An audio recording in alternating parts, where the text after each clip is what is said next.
This presentation is on application of computer modeling for flood resilience planning in the Odaw Basin, the Garrett project case study. It is going to be presented by Engineer Kojo Kilson. Kojo Kilson, let me give a brief profile of Engineer Kojo Kilson.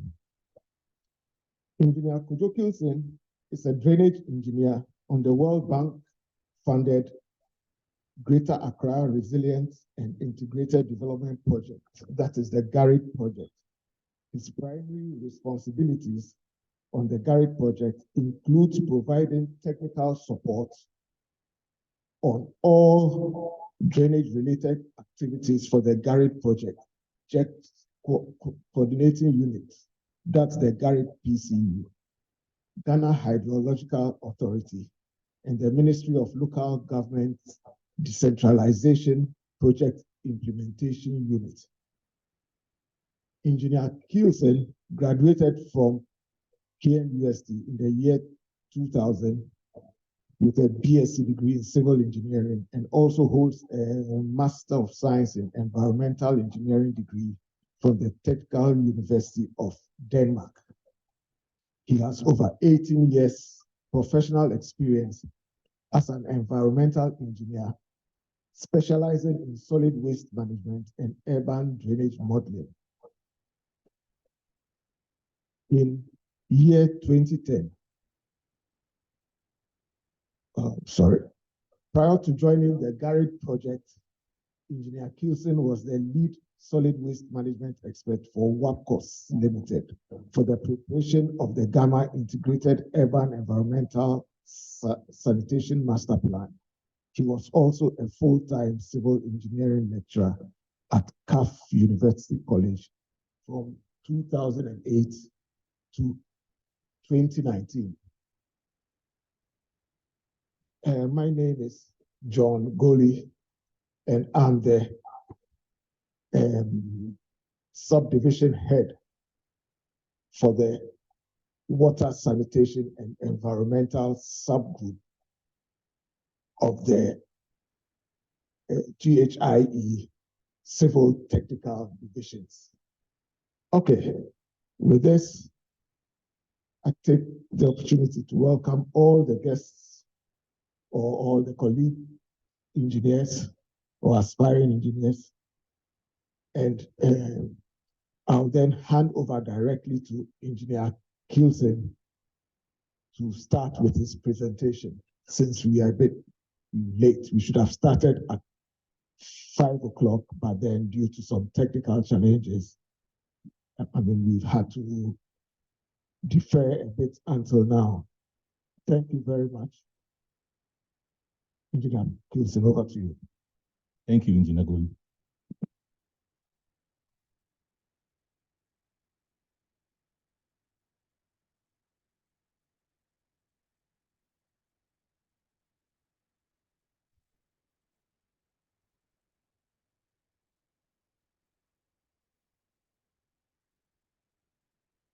Good evening, ladies and gentlemen.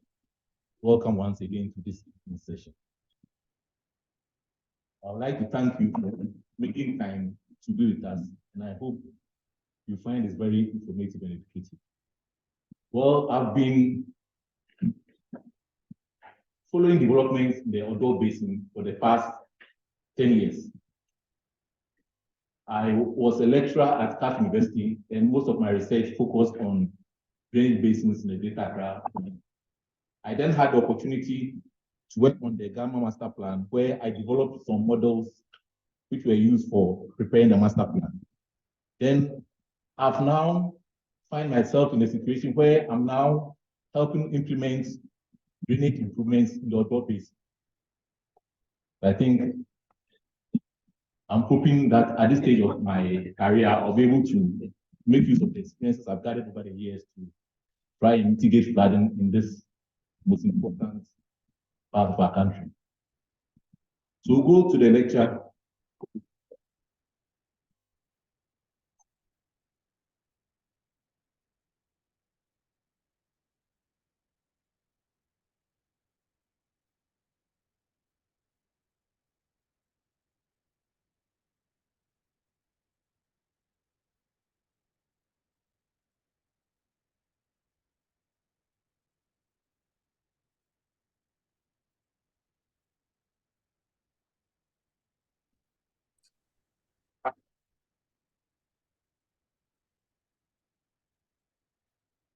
So my lecture will be in 7 parts. We'll start with the background and context of the study.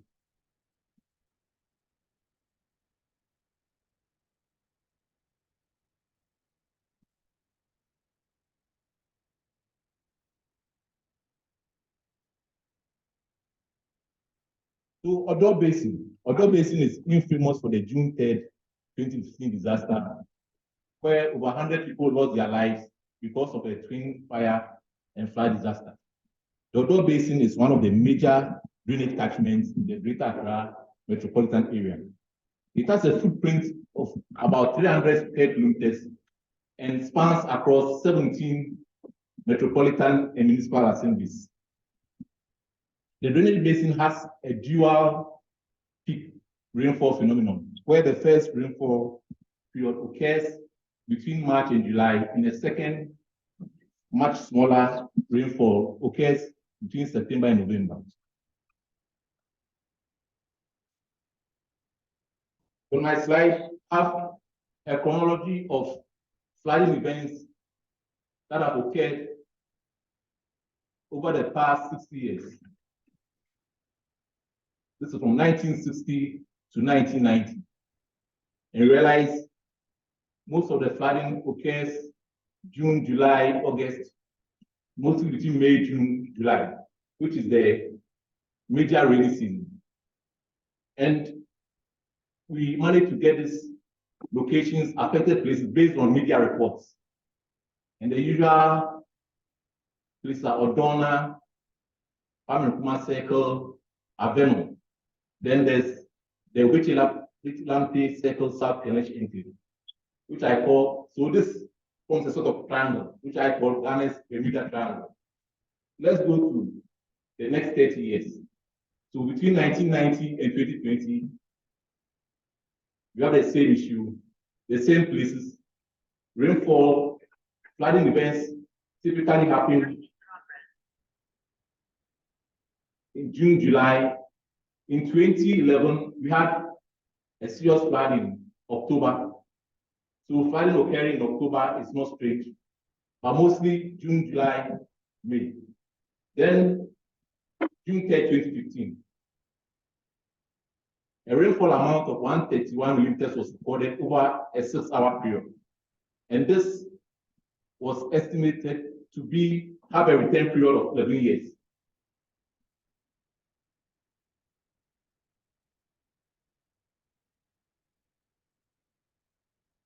So let's delve into some literature to understand what this case study is about. First, flood risk assessment and flood resilience. Flood risk assessment is a procedure that consists of 4 steps. And we see on our diagram here, this is a step diagram by Edinburgh, and it's one of the authorities on disaster risk management. We have hazard assessment. So hazard assessment deals with determining the characteristics of the flood hazard. That is the area of inundation, the depth of flooding, the velocity, and the spatial and temporal dynamics. Then there's exposure. So at the exposure stage, we overlay the first stage, the output is the flood maps. So we overlay our flood maps on the land use map and realize that certain elements or land uses will definitely be affected when we superimpose our flood extent map on this. And these elements are said to be at risk. But being exposed does not necessarily mean you suffer harm when there's flooding. That takes us to the 3rd stage. That's the vulnerability. So somebody may be exposed to flooding, but must have prepared. such that when flooding occurs, he or she does not suffer any damage. So then vulnerability assessment tries to relate the damage occurring to flooding with the hydrological parameters. And that gives us discharge stage curves. Then there's the last stage, which is the risk assessment, where we try to associate the damage caused by the flood by a probability, and that is called the risk curve. Typically in Ghana, our study normally is in this first,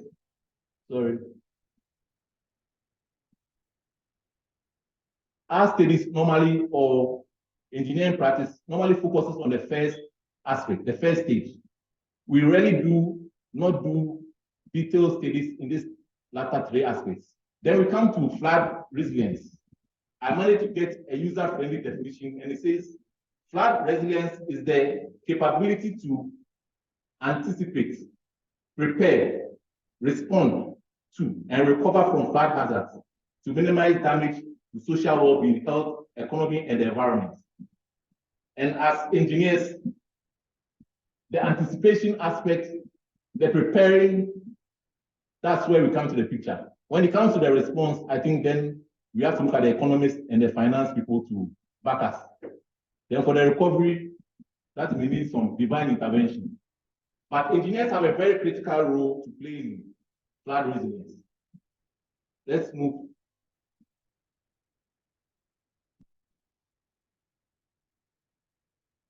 So still on our literature review, we try to look at previous modeling studies in the Greater Accra metropolitan area, which typically extends from Wager to Tema.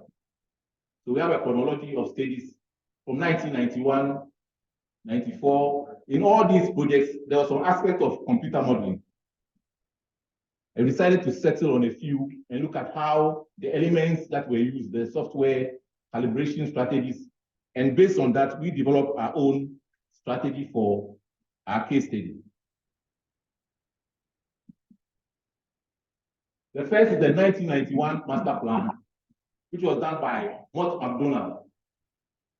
And the model was developed for the lower stretch of the Odaw Basin from Achimota to the coast. Fortunately, there was some stream flow data, so they made use of that. Then we moved to 206. I think this was also done by Mott McDonald in MDC. They use XP Storm.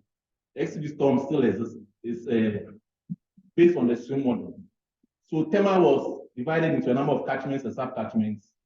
And they also had a problem with data for calibration. So they used a technique they called sensitivity analysis.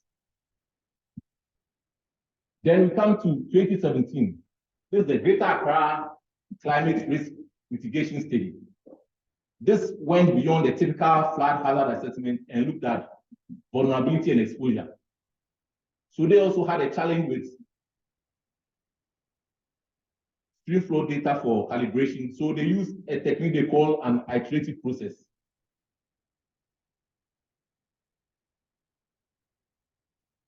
On our next slide, we see how the flood hazard map was then converted to a flood damage map.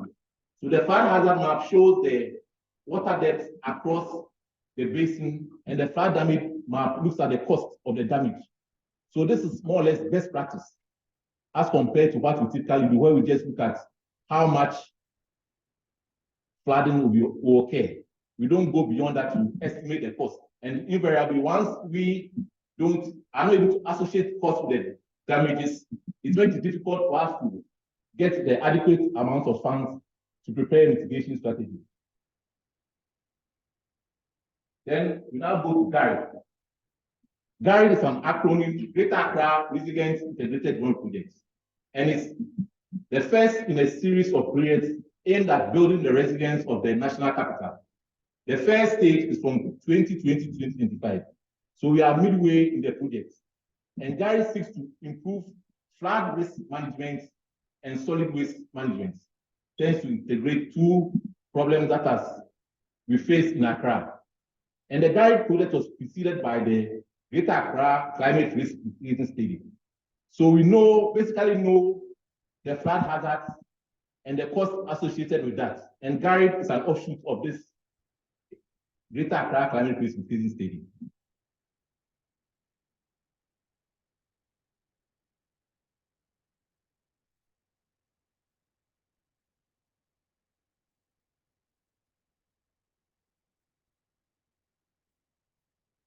So GARID has a number of structural measures and non-structural measures. These are examples of the main structural measures. There will be some dredging, it will start soon. There's a channel reconstruction. Then there'll be some bridge widening. Some of the bridge piers trap solid waste. This is a dual project looking at flood waste management and solid waste management. So these bridges that have these piers trapping waste will be reconstructed. Then there's a Nima drain, which has an outfall that is an angle of 90 degrees to the main Odaw River, which impedes smooth flow to be reconstructed. Then there's an interceptor area, which is a leftover from a previous project that has become a white elephant. So GARID project will seek to handle this obstruction within the waterway. Then the outlet to the sea to ensure free exchange of storm flow between the riverine environment and the coast. Will work on the outlet by expanding and reconfiguring it to ensure that there's minimal impedance to flow from the tidal variations.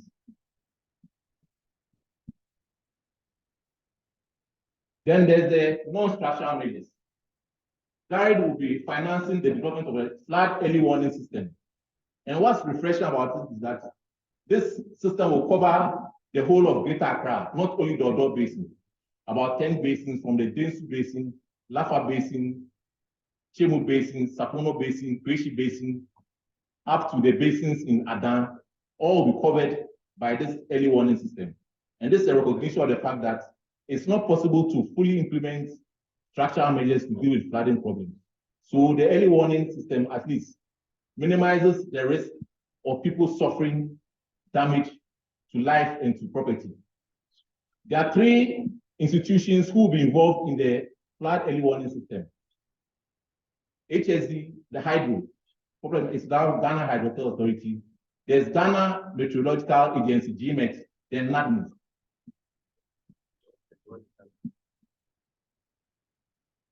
So back to our case study. So the objective of our study is to demonstrate the use of computer modeling for T10 flood resilience planning in the Odaw Basin. We'll come and understand what we mean by the T10. And as down here, I'm showing the definition for resilience. So we are going to use our models to try and anticipate the flood hazards that we expect to occur now and occur in the future. Then use this same flood models to see the impacts our proposed structural measures will have on mitigating these flood hazards.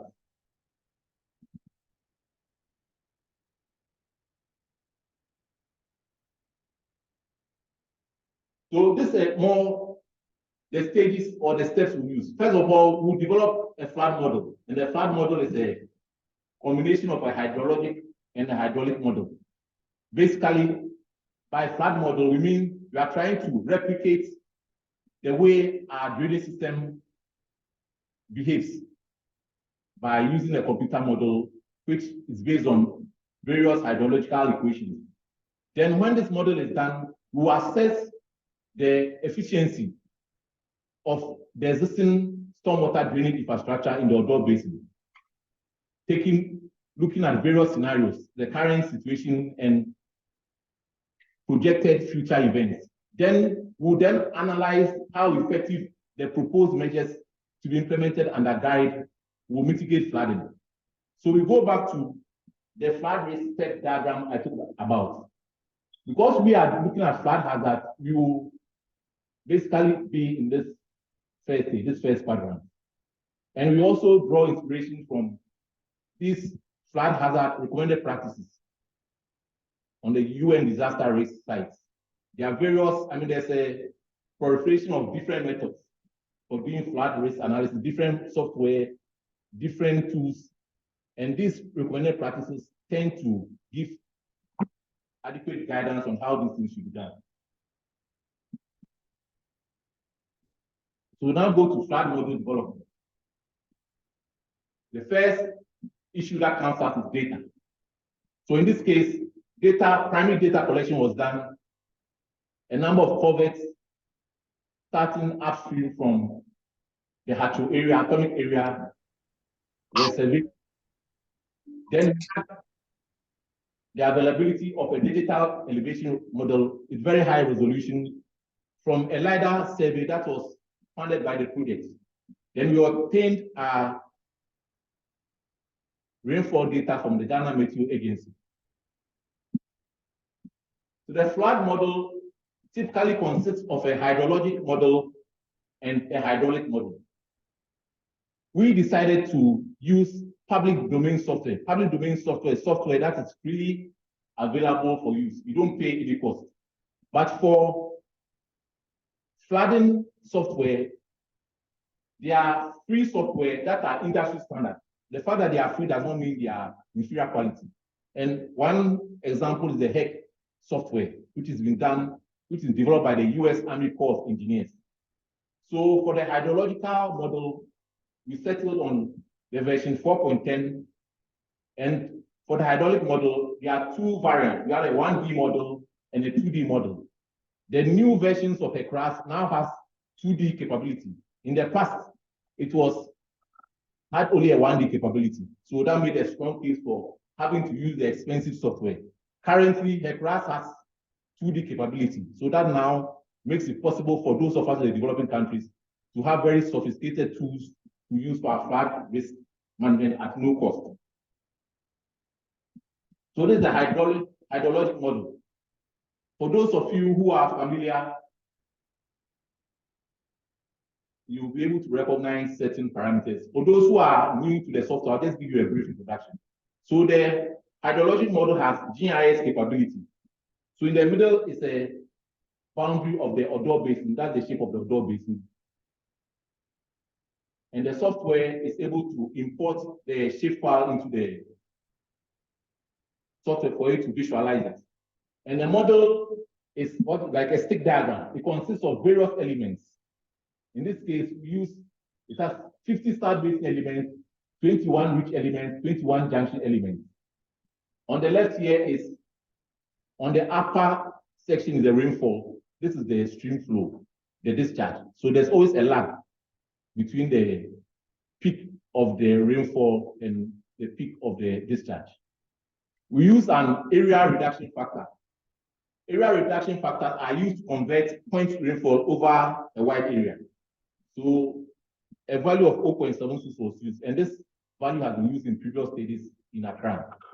Then the number of parameters for the basins, sub-basins, reach parameters. The junction elements don't play any part in the hydrological analysis. The junction elements are just used to link the other elements. Then there's the issue of calibration. Unfortunately, in Ghana, we don't have historical records that we can use to calibrate our data. So over the years, people use all sorts of methods. And when I took you through the review of previous models, we saw the sensitivity analysis method. There's also the iterative method. So for the hydrologic model, this is what was used. We use the sensitivity analysis method. So we ask, then how are we sure, in the absence of calibration, how reliable will our models be? So I always ask, the first time man went to the moon, nobody had been there before. So by strict adherence to the engineering principles, we can minimize the unreliability of our model. So till we're able to have a long record of stream flow data, maybe the next 30 years, we have to apply these approximate methods to calibrate our models. So we now move to the hydraulic model. So we had a 1D model. So the 1D model and the 2D model. The 1D model has some advantages and some disadvantages. The main disadvantage is that the hydraulic parameters are computed at the section or a stretch of a drain we compute the parameters at section by section. So you can place your culverts and bridges at those sections and determine the water level. The disadvantage is that because we are determining parameters at sections, the area between two sections have to be interpolated. So that sort of introduces some, not error aside, but within those two sections, there will be some. You don't have the actual representation of what's happening. So for our 1D model, the 1D model was used to assess the hydraulic capacity of the existing stormwater drainage network. And for the Odaw, we settled on the main Odaw drain, that's the spine of this stick diagram, and a number of tributaries. We have the Musuku tributary. This is here, this is around the Dayak area. Then we have the Unyasia drain, which passes through Abelepe, Jolu, East Legon, Kokomemle, Newtown. Then there's the Nima drain, through Kaukudi, Mamobi, Nima. Then we have the South Kanishi drain, that starts around Accra Academy to ICDC, then enters the Odaw River. Then why were these tributaries selected? I mean, I showed you the chronology of flood events in Accra. Most of the floods occur within this part, this lower part of the Odaw Basin. Then also for this case, because the guide wants to construct a detention pond on this tributary, we added that tributary. The Musuku tributary is a small tributary. We added it to the model to make sure we're able to study the effect of having a detention pond there. Then a number of culverts and bridges were included in the model. Number of major bridges and model. Then for this case, calibration was done using an iterative process, similar to what was done by the 2017 climate disaster risk study. So in future, we'll be able to also calibrate using observed flow. So this comes to our 2D model. So for the 2D model, we use a mesh. For those who are familiar with structural engineering, like finite element method, the coarser the mesh, the more reliable your data. But that also uses more computational power. So it's a trade-off. So this was essentially to look at, after we've studied the deficiencies of the system, the 1D model, and then inputted our remedial measures, we then use the 2D model to study the impact of those proposed measures. So these are the characteristics of this is the computational slide. Then there are break lines, 2D elements, roughness map, then boundary conditions. So it's a bit different from the 1D. And there's a new capability of a class. So it's still under development. So maybe in a few years, it will become as robust like the other expensive software. So this is how you connect hydraulic structures to the 2D model. In the software, there's an inbuilt option for the SA storage area.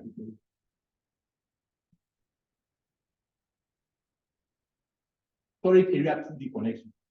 So this is the railway bridge. The proposed, as I said, the 2D is used to assess the impact of the proposed structural measures. So for our 2D model, we inputted some proposed bridges and culverts we want to reconstruct, and the existing ones we won't be touching. So this is the railway bridge, and this is the graphic road bridge. This is the 2D model, the mesh being shown. This is the Nima drain, which we reconstructed. So this has been put into the 2D model. This area will be dredged.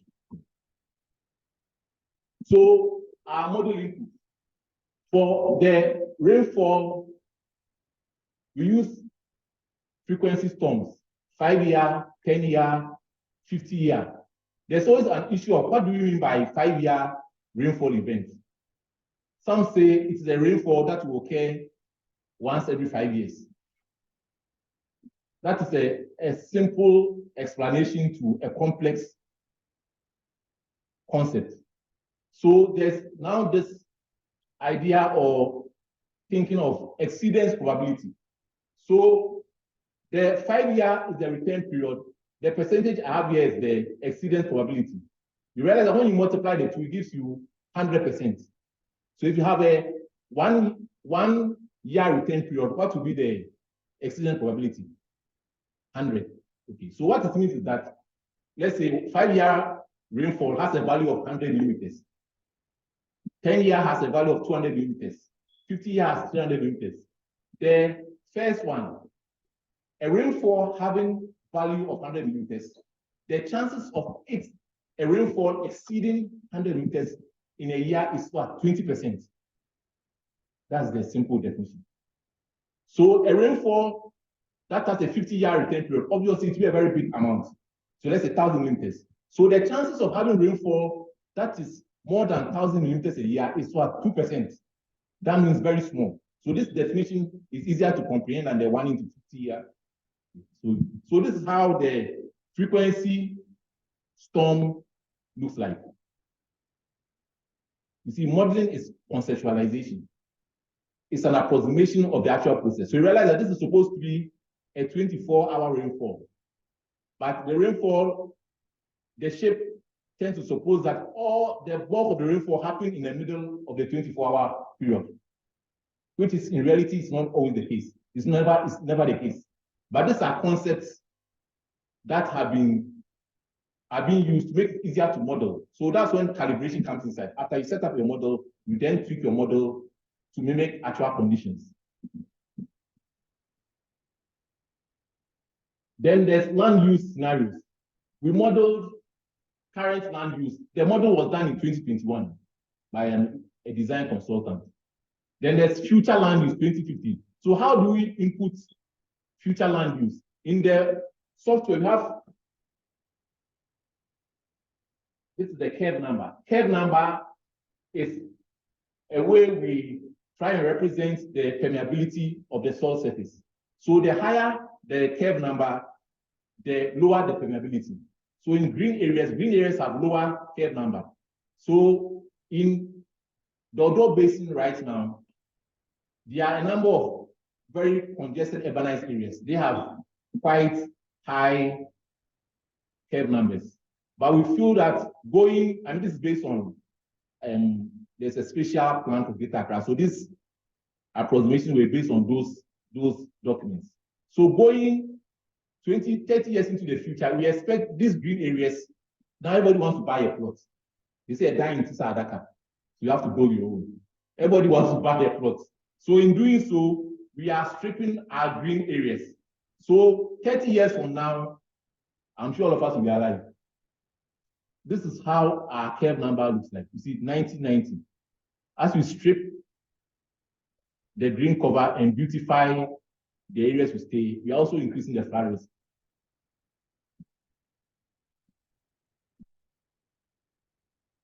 Okay, so now we go to the, so what we've done, we built our model. We are going to use our model to study the deficiencies in the existing stormwater drainage infrastructure.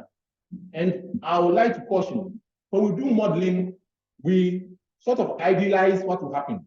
In a typical model, it's assumed the whole catchment will be affected by the same rainfall. But typically, rainfall moves. I'm not listening to the weather forecast. They say there's some rain coming from Togo, rain coming from Benin. It doesn't fall at once on the whole catchment. And to model this, we have to have a whole lot of measuring stations. So within a snapshot, we have to know where the rainfall is happening exactly. Unfortunately, in our case, most of our rainfall data is based on what is read at Kotika International Airport. So that's also one of the weaknesses in our modeling, which I'll touch on at the end of the lecture. So this analysis is a worst case scenario. Worst case means it's assumed it's raining continuously over the whole catchment. So this is the worst case. But it can happen. I mean, in Noah's flood, that's what happened. It was raining everywhere, Galilee, Jerusalem, everywhere. The worst case scenario, but hopefully it won't happen here. So this is the values we have. So current land use, RP is the return period. So this is RP5, 20% probability, 10%, 2%. You realize that if we don't check our land use, the increase in the peak flood value will be in excess of 50%. From 209 to 33 to, that's more than 50%. So this, I deliberately didn't introduce climate change into this, because climate change is something we don't have a lot of control over. But how we develop land in Ghana, we have strong control over. So this is how we are sinking into further or aggravating the risk. So when you come and add climate change, then we are in really big trouble. Okay, then now look at some key bridges, the hydraulic capacity. So the blue color is supposed to be blue. That shows the water level. So this is the Abosokan Bridge. It's near Sodom and Gomorrah. You can see a lot of solid waste. Looks more of a landfill than a drain. So the solid waste plays its part in blocking the flow. Fortunately, Gary tries to deal with not just flooding, but also tries to look at the solid waste aspect. So this is the T10 capacity. A rainfall that has a 10% probability of occurring. That is the normal rainfall. When we talk about flood disaster, last time they said a 500-year flood had occurred in China. 500 years. When that happens, we join Noah's Ark. So this is the Abosokan Bridge. Just 10 years, look at the overtopping. And I also found a portion. This is the worst case scenario. But the fact that it's still happening is serious. And this takes into account the solid waste deposition.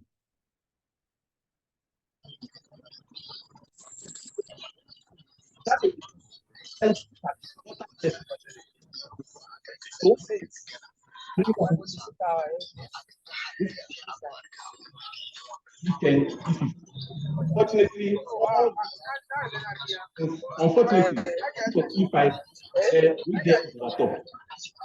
T5 is a rainfall that occurs almost every day. This is the Domi Pillar 2 Gold Bridge for T10. Overtopping. So we also examine Tier 2, T5, T10, T50. So this bridge also is very, hydraulic capacity is very low, because even for T5, in the worst case scenario, Touchstone, it will be flooded. And this is the railway bridge. And one thing about the railway bridge is part of a rail network. So the alignment of the bridge is very important. You can't raise the bridge too much like a typical road. It has to be in line with the railway track that is upstream and downstream. So this is the Odaw railway bridge, close to the traffic road. For T10, overtopping. You can see still T5, T10, T50. So these three bridges are really bottlenecks. And when there's overtopping at the bridge, it causes local flooding, and sometimes cuts off flow, traffic flow across that traffic. So I also decided to look at other bridges just to give the proper context. This is the Achimota Forest Road Bridge.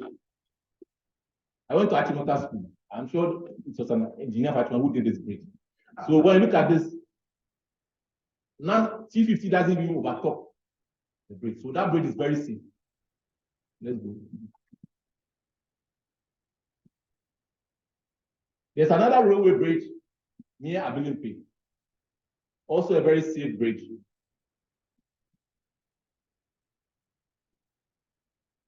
So that one, T5, T10, also a very safe bridge. Then we come to the flooded areas. And I said, it's alarming that for a modern city like Accra is a modern city. T5 flooding should cause a lot of inundation. That's really alarming. This study, I mean, ideally would have been looking at T50, T100, but I don't want to scare anybody. But if you see the values, it might be depressing. So this is for T5, 20% probability. That is the everyday rainfall. This is T10. So as you go up, the areas that is what Aveno, Kwehe, Kukumemble, Asalam down. There's a place called Adabraka Sahara, close to where the disaster occurred. A very flat area. Ideally, nobody should be staying there, but a lot of people are staying there. There's Mataheko, Kaneshi, Abusukai, Kolebigo, Sabonzongo, Zoti, Old Padama, Kolebu. So all these areas are high-risk areas. So we look at the flooded areas. So for a worst-case scenario, T5 rainfall, that is normal rainfall, the whole of the Odaw Basin, the total area of inundation will be about 6.3 kilometers. That's why I showed the map earlier, so you have an idea of the spatial extent of the flooding. So when it's T10 rainfall, this is the total amount, and this is just the lower part of the Odaw Basin from Atomic Hatcho coming down to the sea. And you can see there's increase. So between Achimota and Motorway Bridge, that's where it's really a problem. Motorway to Caprice. This area has been problematic for more than 60 years.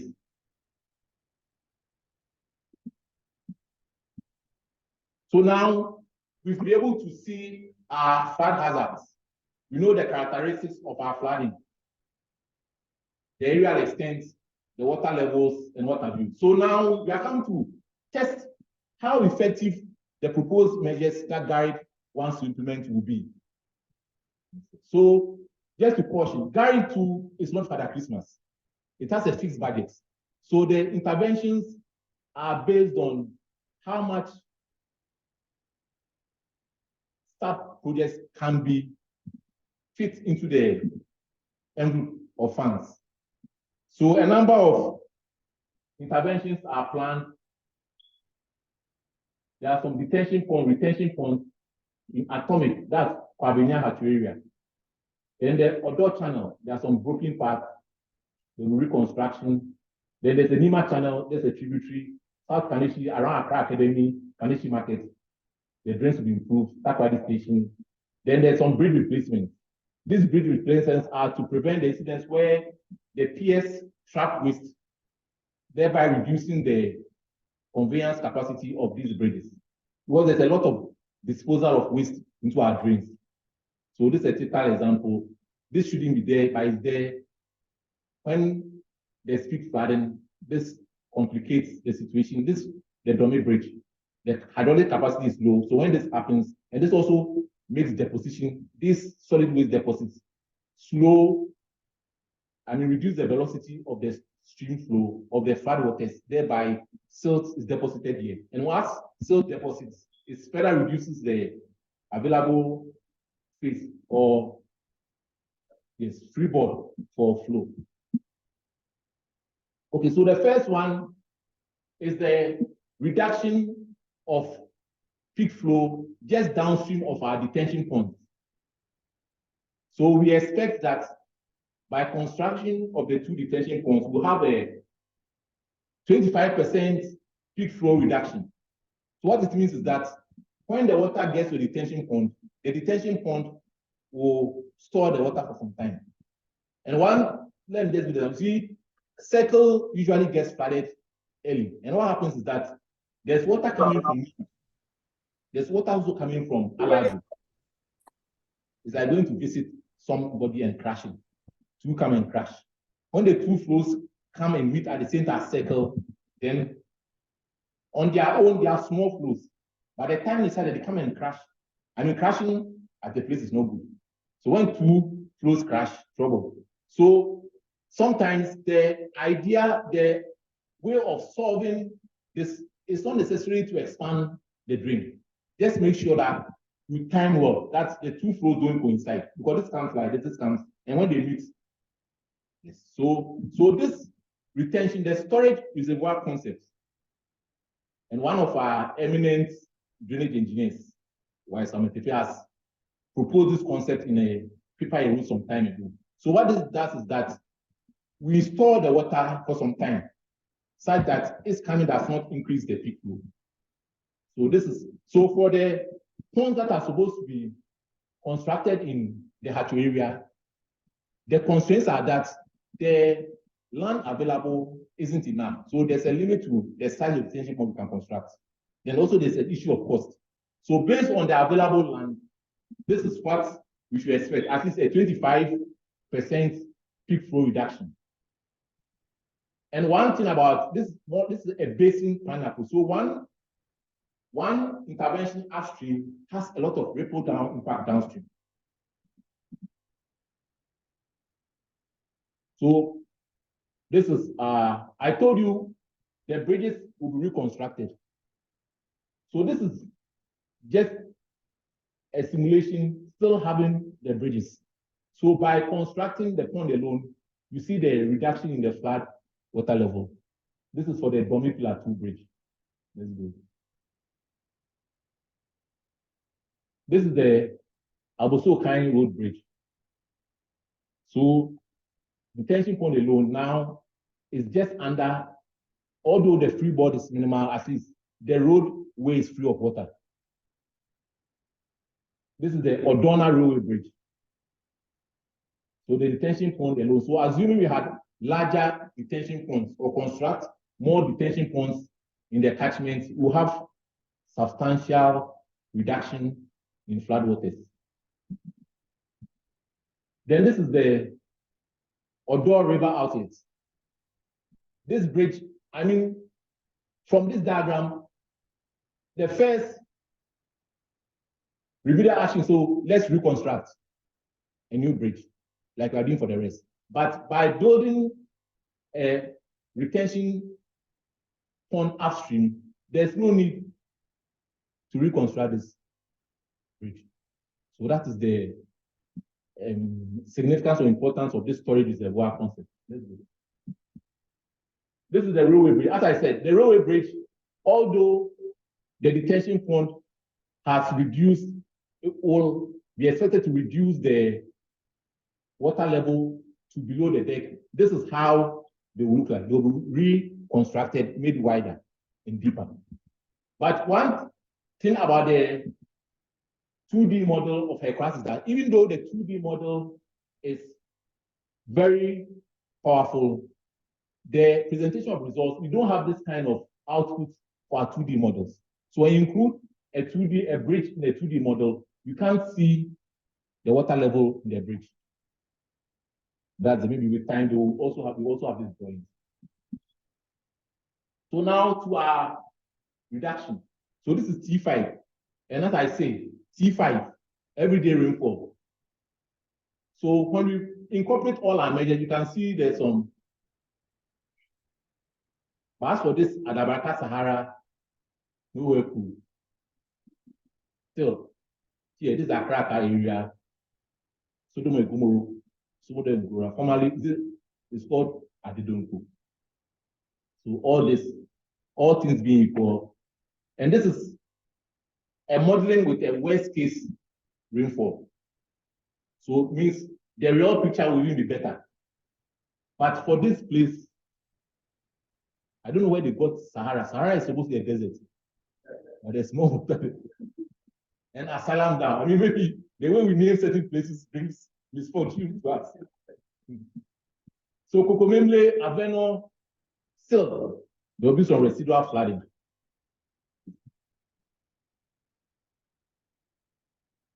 So let's look at the numbers. So we've put in measures to try and mitigate T10 flooding.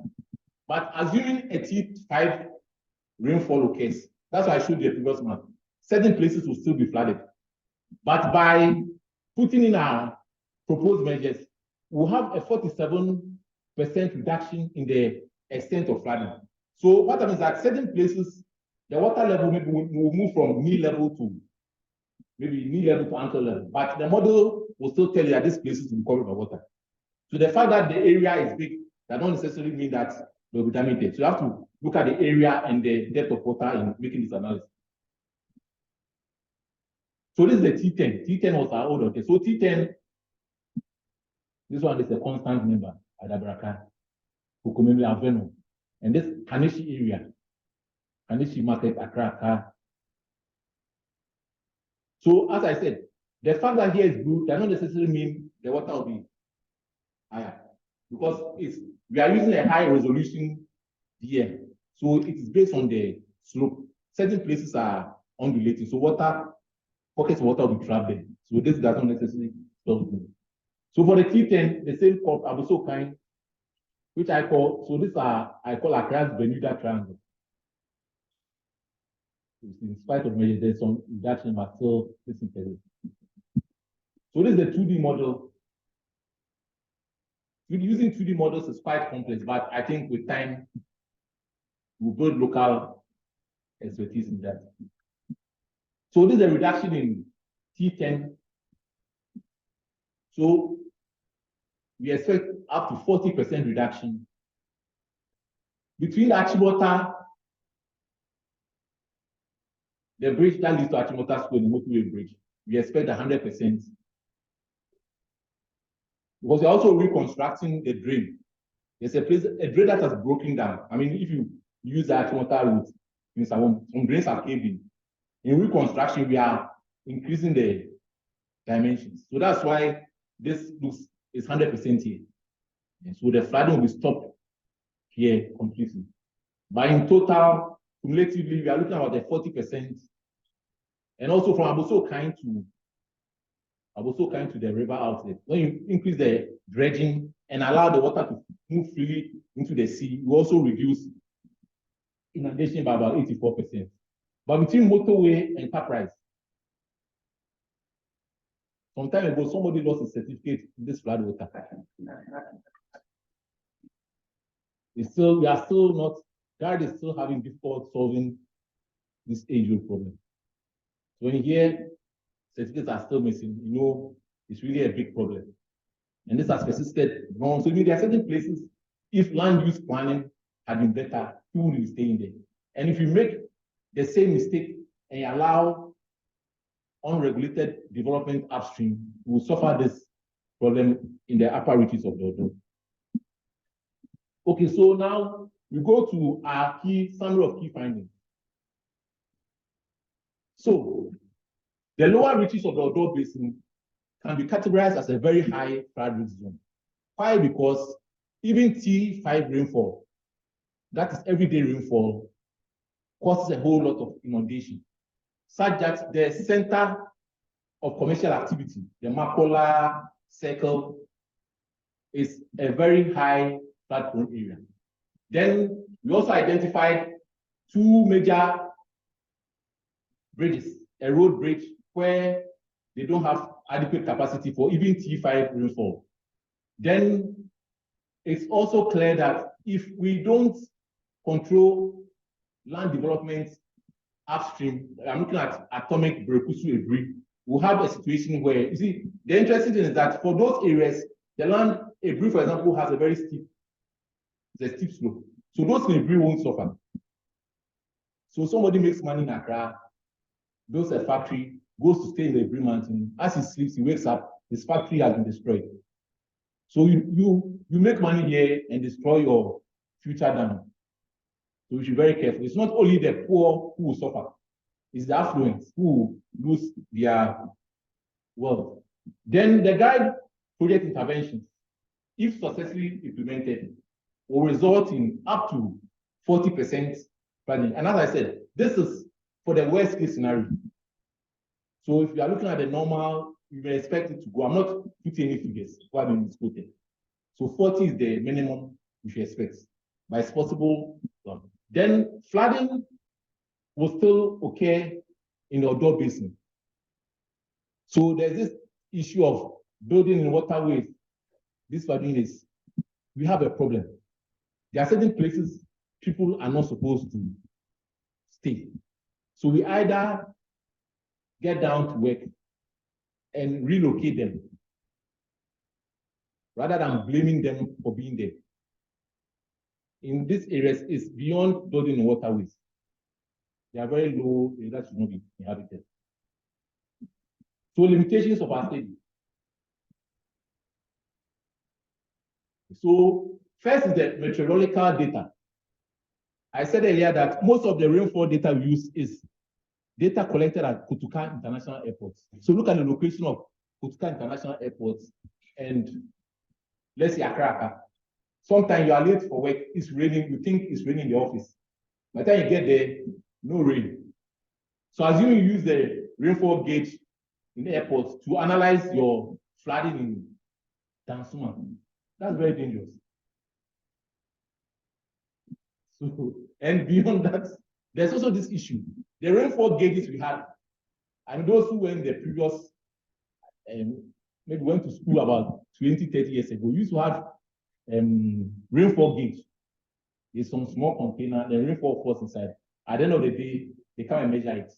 So they measure it at the end of the day. Now, it has rained early in the morning. It rains small in the afternoon. You want to study how much rain was observed in the morning. Because we measure at the end of the 24 hours, we never have.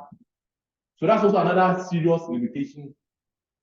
So ideally, we should have had rainfall values every 15 minutes. So, for example, the June 3rd disaster, it rained over about 2 days, 2 nights. When you go to the Metro office, maybe they have rainfall for day 1, rainfall for day 2. So when you use this analysis, you won't be able to even know at first hand that something happened on June 3rd, unless you know that something happened and try to make sense of the data you have. Then there's the hydrological data. So they say there's discharge data for Kwabena 1986, 1974. This is really old. So when you are doing some study, you want to use data to analyze. They say this is the data that is. I'm sure the data is taken in inches and feet. So since 1974, that is when the nation went to sea. We've not replaced this measuring. I don't know whether this was bought by Gordon Godisberg or Kwame Nkrumah, but we failed. We've not been able to replace. So this is the data. So as I said, it's very simplistic to blame people building waterways. We as a nation have failed to get the necessary infrastructure to ensure they have quality data to analyze our values. Then there's issue of topographic data.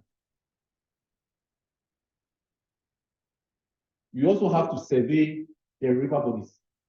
We tend to approximate. We say trapezoidal, then calculate. Sometimes there's silt, there's rubbish. You have to have survey. So there's also lack of survey data available. In certain jurisdictions, you just click your software and download free. Like free SHS is free. Here, when you want data, you have to write a long letter. More than somebody writing a PhD thesis before you get data. That's not good. Then as-built drawings. I don't know. I would say down in this part of the world, we have a very strange way of hiding documents. So there's a bridge, maybe Dubai, a bridge called Dubai. I'm sure when you go right now, you won't find it. You may have to write a letter. I mean, so when somebody has to do a design and he wants to cut down costs, you just make approximations. In the long run, it is the nation that suffers. Okay, so these problems are what have been faced by previous studies in Ghana. These same challenges. So the thing is that for how long is this going to persist?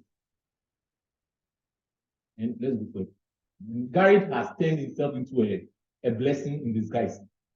So there are a number of the Garrett project has plans to, or the setting is to buy some equipment.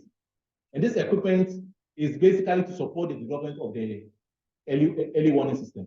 So we are buying a lot of equipment across the drainage basins from Densu all the way to Adan. Okay, so I'll show you a photograph. Then there's also been a LiDAR mapping. For those, I'm not a surveillance, but it's the terrain. The terrain has normally, when you want terrain data, you have to go and download from the internet. A LiDAR mapping has been done for the whole Greater Accra very fine resolution. So this is changing the game. The next thing is, how do we make such data available? Because if you do design with wrong data, it's all of us who suffer. Then, okay, so this has already been done. The LiDAR data has been done. There were some aerial photographs. One thing is that because we have unplanned developments, you take an aerial picture today, the next day you go, there are 100 pictures. So our aerial pictures have to be updated, refreshed, and refreshed. And guide will be buying drones for the assemblies. So the assemblies will be able to fly periodically to look at how land use is being done. What will be remaining is how to plug all the data from different into a system so that you can now get in. Then for the hydro, and there are some equipment.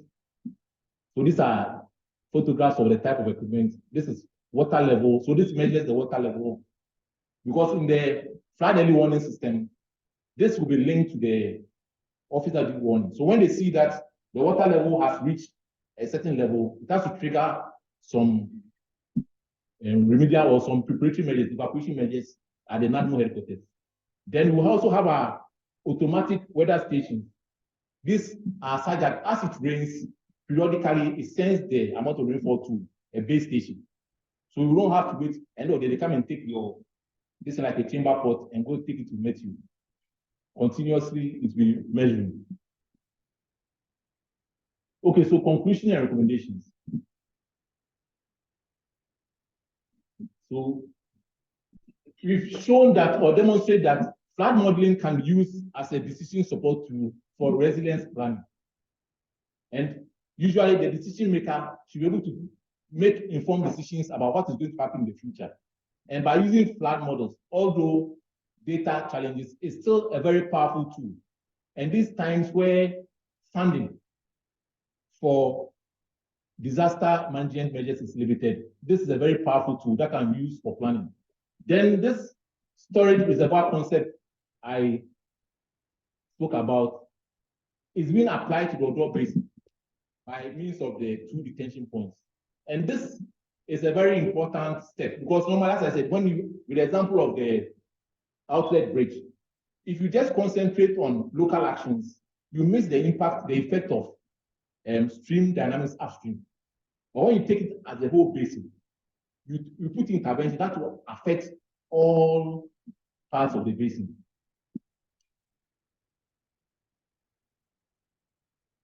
So recommendations. So there are 2 levels of recommendation.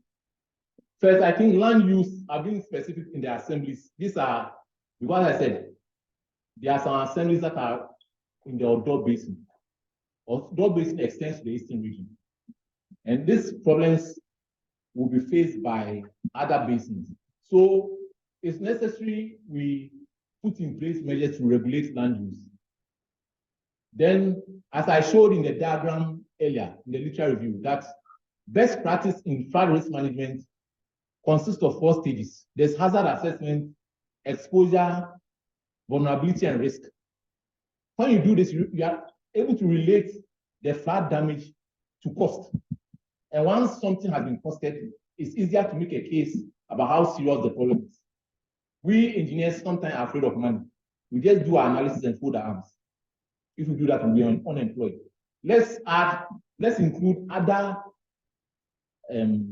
professionals to do multidisciplinary studies because you have to associate cost with the damage. For flooding, it's a very serious problem. So I'm also looking at a situation where GHIE will develop the next generation of flood management experts who will use modern tools. In tech, there's a course known as CED, Civil Engineering Design. And when the work is done, you see the structural guys. Hey, they go get robots. They go get this. Talking about the latest tools. Then the drainage also, Q equals to CIE. So that shows how the drainage sector has been like.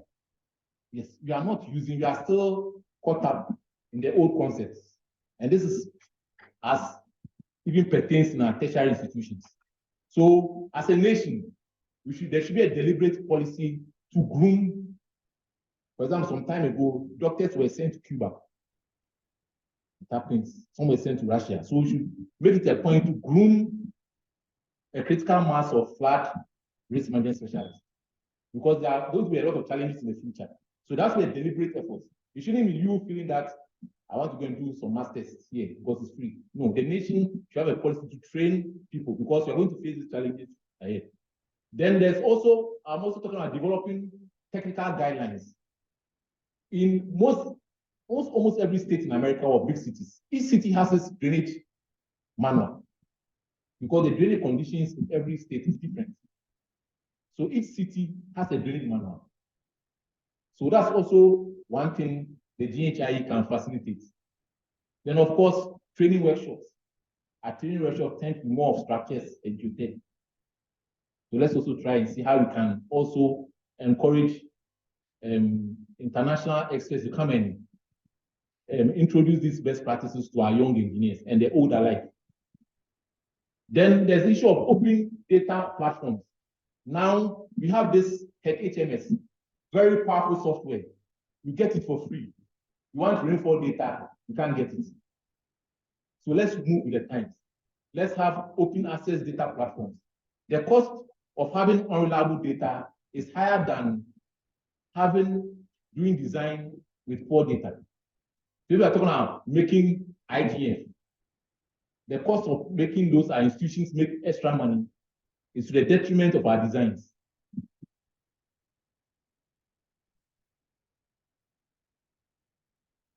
Then for further study, so I showed you the diagram of our flood model. You realize that, and the literature view that most of our flood models has been concentrated on the lower stretch of the Odaw Basin.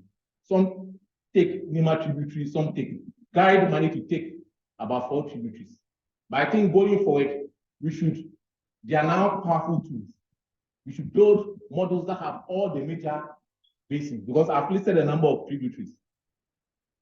Looking at the unregulated development there, very soon we'll start having problems there. So the earlier we start building models that include all those tributaries, it will be easier to plan.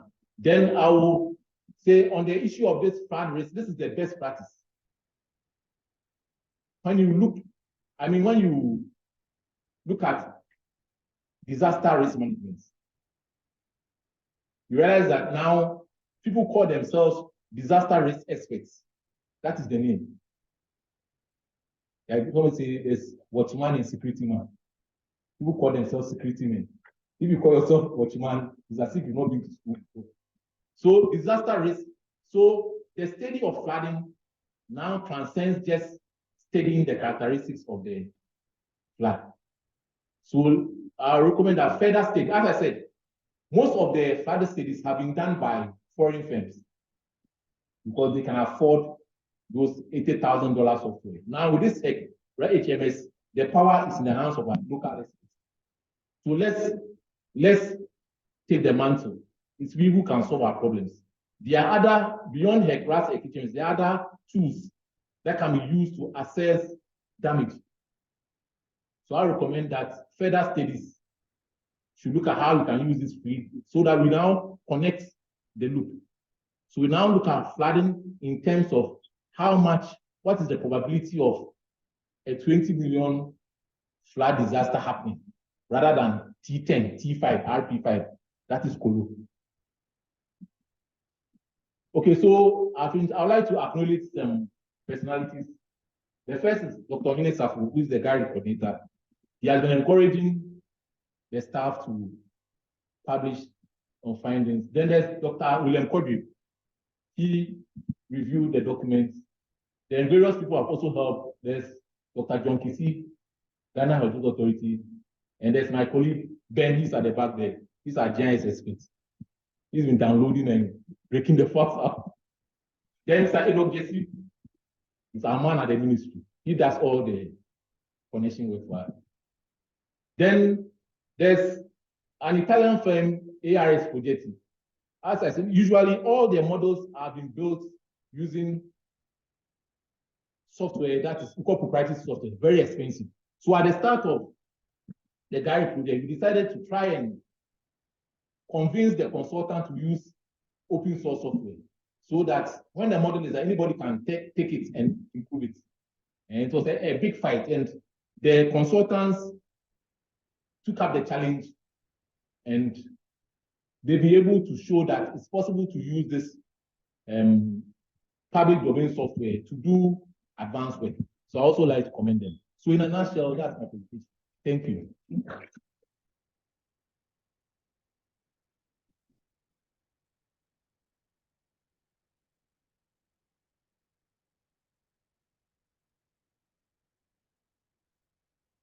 Thank you very much, Mr. Kilson. Hey, Engineer Kilson. Now I think we'll take some questions. Just a moment.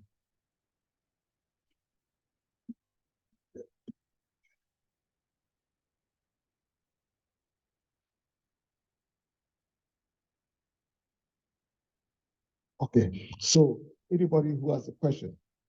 Okay, let me start with. Thank you very much, Engineer Kilson. My question concerns hydraulic data. Right from the days of Mott McDonald, as you showed, we don't measure flows in our major streams. Is any steps being taken? Because it looks like even if we start today, we need a certain number of years before we can use it adequately. So I want to know whether what is being done. Has it been started, or will the project buy some gauges, or what exactly will be done? Thank you. So let me one then so I'm not. Okay, so you answer. Okay, so as I said, the project intends to develop a flood early warning system. And the reliability of a flood early warning system is to have a dense network of gauges, both rainfall measuring and, most importantly, the measurement of stream flow. Because the rainfall, between you measuring the rainfall and the water level rising, there are so many uncertainties. So having a gauge that measures and reports the water level periodically is very essential for a flood early warning system. So Garrett plans to install a lot. A lot, by a lot, I mean more than the two we saw. We are installing a lot. Taking into consideration by the fact that we'll be able to have a reliable flood early warning system for all the drainage basins from Adan to Weja. And I think this is procurement information. We normally don't want to hear the word ongoing. And we are almost finished procuring some of the suppliers who supply the equipment and installing them. I was personally went from as far as Adan. So you can be assured. The next thing is that how do we manage this? I think that is up to us as professionals to find a way of, because somebody can't just be buying equipment and we damage it. But I think we are making the right steps. We've identified a number of sites based on detailed engineering studies where they're fixing equipment. And that will improve, because our flood early warning system is dependent on measurements that can be transmitted to our base center immediately. We are addressing that. Second question. Thank you. I want to say that that's a good presentation. Nice. A lot to learn. I want to find out if you consider maybe the influence of groundwater, water table to this runoff, this surface overland flow, and this flooding. Is there something like that? There are some basin, water table really contribute to some of these things. I want to find out if you consider, is there any studies on that? So specifically on your question, no. But one thing about this HMS is that it's a very sophisticated, where you have a lot of data. There's something called parameters. There are some options that allow you to input all the data, groundwater, exchange with this evapotranspiration, what have you. Where there's minimal data, there are still options that allows you to, for example, the curve number method. You just indicate the curve number of the surface, a range between 0 and 100. That's a simplified way of representing your catchments when there's data limitations. So when there's adequate data, the software allows. And by calibrating or iterating, you're able to let your software replicate behavior as exists in the catchment. Like that, you assume. No, not to say it depends on the choice of method. If you have certain amount of data, you choose that method. If you have minimal data, you choose other methods. And these are well tested around the world. Okay, thank you very much. Maybe I'll also ask a question. You talked about having to replace 2 bridges because they were trapping refuse and garbage and stuff dumped in the drains. And by the replacement, do you mean that those culverts, which were multiple cell box culverts, you will now have a bridge whereby you have, let's say, beams spanning the whole channel? And if that is the design or what is going to be changed to, what about then the garbage which is going to flow through the channel? What is being done about that? I mean, maybe silt traps and all that. We should be seeing more of those things, and then the maintenance team should be more or less clearing the silt. But from what I see, I mean, if you check, it's like the assemblies are not doing any maintenance of some of those big drains. They claim it's for hydro. Meanwhile, hydro doesn't have 1 cent to do anything. So how would this really tackle the issue? Especially, that is if you are going to change those bridges and put new bridges without those intermediate, let's say, multiple cells. Okay, so essentially those bridges, fine, the PS trap solid waste. But beyond that, the primary reason for reconstruction is that they have inadequate capacity. And the presence of the PS also aggravates the problem. So we take an opportunity to build a bridge or culvert that has adequate clear span, that has adequate capacity to take all the flow. That's the first, that's the hydraulic solution. Then with regards to solid waste, as I indicated, GUIDE is a unique project. It is working on a dual objective: solid waste management and flood risk management. That's the areas I have specialized in. And it's good news that these issues have found common ground in GUIDE. So within the GUIDE project, there's a solid waste component being handled by the Ministry of Sanitation and Water Resources. They are trying to address solid waste challenges. So why do these materials find their way into the drains? Ideally, we should only have silt due to, erosion and deposition occurring in our drains, because not all the drains are lined. And within the GUIDE project, we are constructing 3 sand traps in the Odaw Basin. One at Caprice, one will be near where the Bima drain enters the Odaw, and the third one at South Kaneshie. But we recognize that for the project area we are in, it's not just silt alone. That's why the pre-feasibility study identified this. We call There's something called stormwater solids. There's debris, but in our content, we have solid waste. Sometimes we have open defecation, people throw black rubber back, so many things.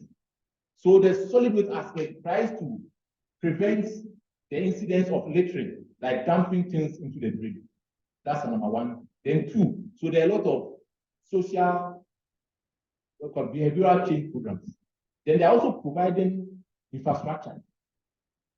So the Gary project is constructing a landfill. The landfill will be located out of the Odaw Basin because there isn't land that can be gotten, or even detention from being have land. How much more getting land to build the land? So because the Odaw Basin needs a place where the waste has to be sent to, Gary is financing a landfill even beyond the borders of Odaw Basin. And another problem with solid waste is that normally the landfills are situated very far away from the location where waste is generated. So look at the current landfill is at near Insawu. So waste is generated at Kotobabi. It has to be sent all the way to Insawu. It makes the cost of waste collection expensive. And most of these small companies are abandoning their responsibilities. And the gap has been filled by this Aboboya people. And the Aboboya guy can't drive all the way to Insawu. So he goes to dump his waste maybe Tamamoto way. So Guy will be constructing a transfer station. We've secured the land near Achu. So the transfer station sort of makes it possible for the waste collection crews to do more trips. Instead of driving all the way to Insawu, just drive to Achu. So that's one of the interventions. Then there's also another aspect, giving the assemblies capacity buildings. We realize that assemblies, the department assemblies are governed by the Local Government Act.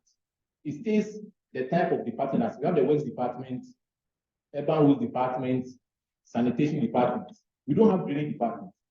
That's one of the weakest systems.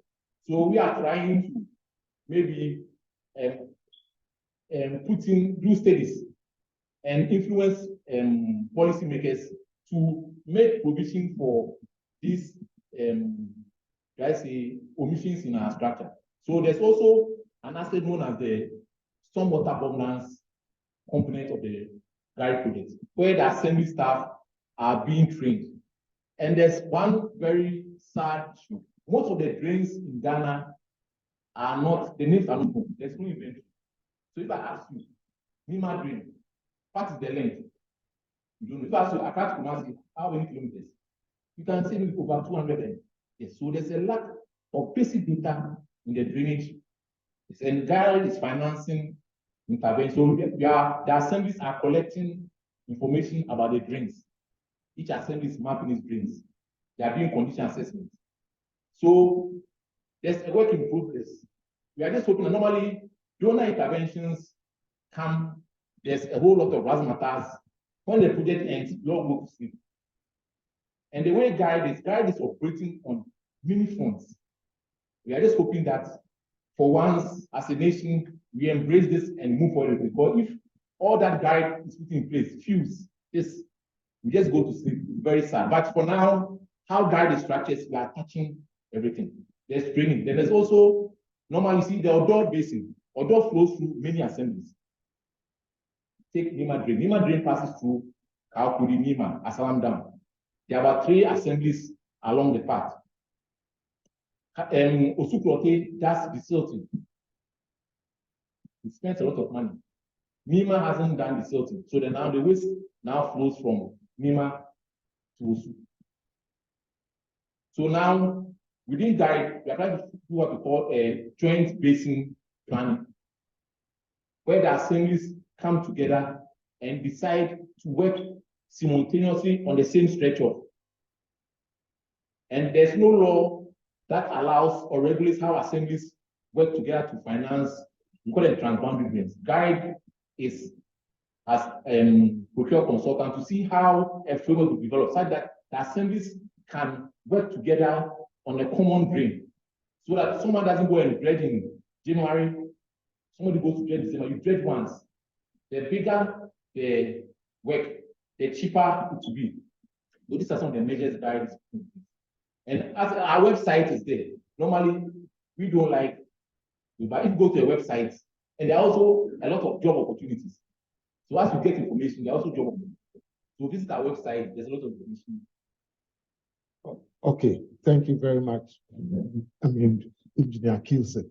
There are some people also online. So let me see. Engineer Michael Kojo. Okay, good evening, engineers and all listeners. Please, my surname is Kojo. Okay, so thanks for the wonderful presentation. I have a few inputs. One, Garrett is doing a fantastic job, but I think there should be more sensitization. When I listen to what the presenter has said, Equiapem, Ashoma, Hacho areas can really help us for storing disaster in the future. But land issues are mostly dealt by chiefs, government, and then when it comes to private sector, we have real estate developers. I'm wondering, is it possible that Garrett could sensitize our chiefs or involve them in the work that is doing? Is it possible Garrett would be on TV, radio, the newspapers to sensitize the general public about the dangers of acquiring lands around the Kwampem Ridge and the places that have been mentioned? That's the first point. The second point is about waste management. The presenter has mentioned about waste collection point to be established somewhere around, I think he said Atomic. But I'm wondering, is it possible that we could also look at recycling?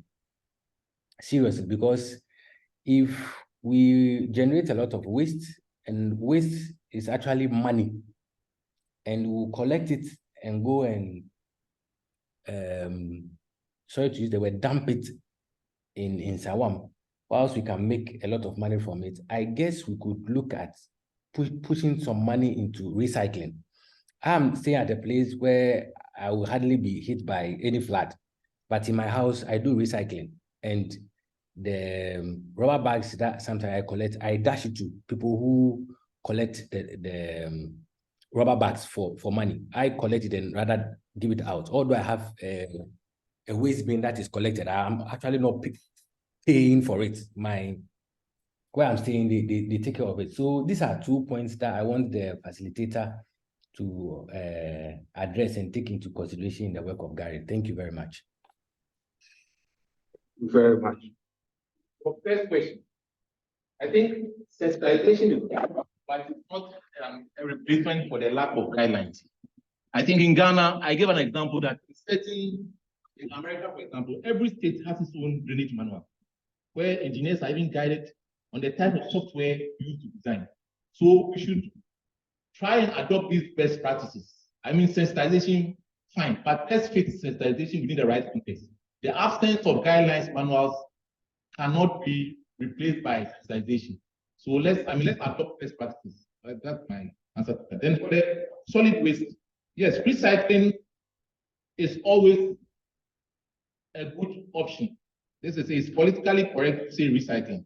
But the reality on the ground is that the existing recycling facilities we have in Ghana are being underutilized. So once they're being underutilized, then it's difficult to talk about more, funding of few sites. And usually it has to do with the transporting the waste. After you collect the waste, how do you transport it? The recycling, there's one adding. So the same problem like that. Somebody goes to collect plastic waste in Makolami's area. How does it transport a sack of plastic? Does it go by Uber, truck roll? So it makes recycling a very expensive business. If you have to do large scale recycling, so you have to imagine the collection system has to recycling solid waste stages. We improve the preceding steps. Once we get our act correct at the collection date, recycling disposal then becomes much easier. So recycling, yes, but I think let's put the precedent conditions well before we put more resources into recycling. That's my personal opinion, not the garage. Yeah, thank you very much. But I mean, in relation to the recycling issue, I mean, what I can say is the garage project itself has a component which is on solid waste management, and there is, I mean, recycling is being taken care of. I know this because even on some projects which I am working on, we are providing bring or buyback centers where the residents in the communities or whatever are supposed to send plastics, even metals, stuff like that. And then they could be probably paid a token or something. There's something like that. So let's not delve into that issue now. The solid waste aspect is a different topic, which is also a big and broad topic on its own. So I think we should stick to the more of the flood issues, since that is what we are really looking at. So I think we should keep the questions too brief because we have limited time. I think we close at 7, isn't it? Yes. But then we had 3 questions from the audience here. So I think we'll take the same two from the online guys. So the next guy is Alexander Aite. Please, could you make your questions? Okay, thank you very much. And Engineer Kilson, thank you for your presentation. So in one of your slides, I think you made a comment that the rate of development is so high that when the data that you have, when you do capture it, by the time you go back, there's been changes. So I was curious when I saw in your recommendations that you didn't have anything on the source of data. For example, I know you have your modeling softwares and other things, but I think a major input is, for example, the LiDAR data. And then if there's going to be interventions too, then you have to know the physical infrastructure on ground and the people in danger. So I thought one of your recommendations would be for a consistent update of this input data.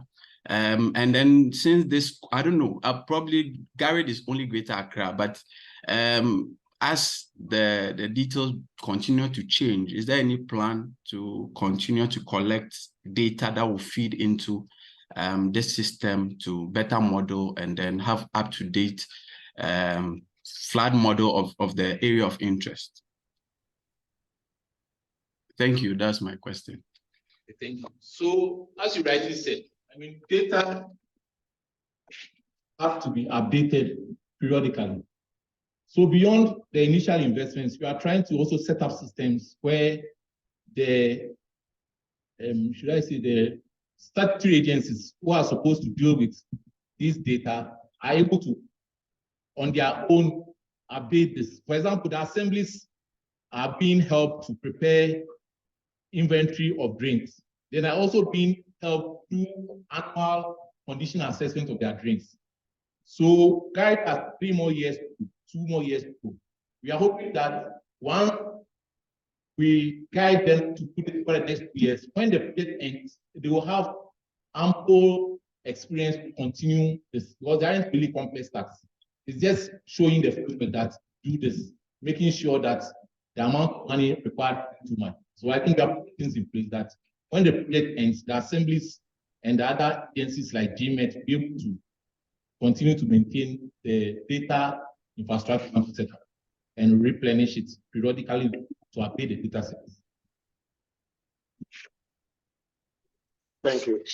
Now we go to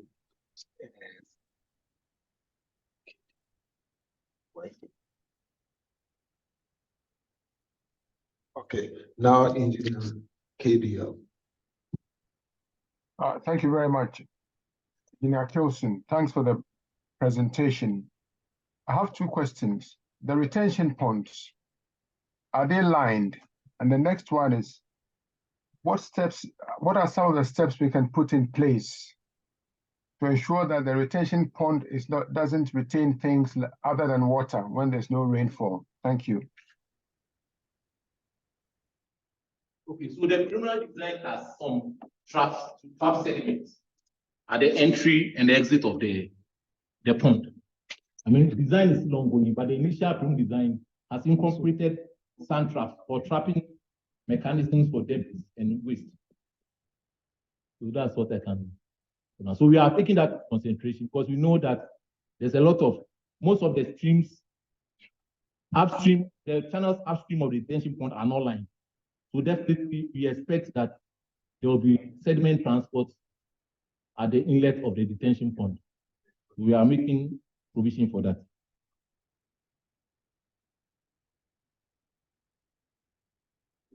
Thank you. Thank you very much, Engineer Kilson. Maybe you take a question. Oh.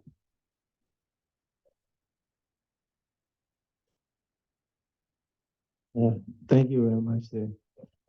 So I wanted to ask, the modeling was primary and then secondary drainage inculcated in it, because I believe that those drainage also cause a lot of flooding in our society, especially desilting. If it's not desilted, it causes a lot of drainage. I wanted to know whether it was inculcated or it will be done in the future. Thank you. So for our model, this was done within a project context. Normally for projects, there's a limited time frame. So the model contained the most important secondary drains. This was the Unyasia, Nima, South Kanishi, and there's Musuku. But that's why I advocate for open access data. If you have a situation where any local person can get that model, the base model, you can update it for your own use. That's what the vision I think we are looking at. That is open source, freely available. If you use wrong model, wrong data, you do dangerous design. So get it freely, update it, and use it to serve rather than. Okay, thank you. Thank you. In your lecture, you mentioned streams crashing and causing flood at circle. I just want to know whether the drains, the small drains that we have besides the roads, when they have a flow all coming to one point, what happens? Is it not a crash? Yes. Why is it that all the drains are the same size, the same depth, for over 1 kilometer? Okay, so let me answer. So for the stormwater drainage system, we have the natural channels. Those are the streams that have been there since, let me say, since the time of Adam. Then as we develop our urban areas, we build roads. They will now build roadside drains to channel water to the natural drainage systems. For the roadside drains, they typically have standard sizes.